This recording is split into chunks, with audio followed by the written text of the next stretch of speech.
Na Donio.sk už druhýkrát tohto roku zbierame peniažky na rekonštrukciu priestorov pre šteniatka a mačičky. Priestorov, ktoré by dokázali zachrániť viac ako 200 zvierat ročne. Napriek tomu sa nám to proste nedarí. A tak prichádza posledná šanca.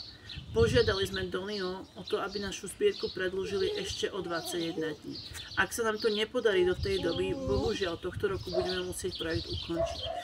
Pretože stavebná firma, ktorá nám prislúbila rekonštrukciu, po tomto termíne už má plný kalendár a nebudú môcť nám pomôcť. A preto vás veľmi prosím, pridajte sa do našej zbierky na donio.sk. Priestory pre šteniatka môžu fakt zachraňovať už o pár týždňov stovky životov a na to sa oplatí prispieť. Pridajte sa k nám a zdieľajte prosím vás vašu zbierku na Donio.sk. Ešte 21 dní. Ďakujem. Verím, že to zvládneme. Pre nich, pre drobcov, ktorí si zaslúžia našu pomoc.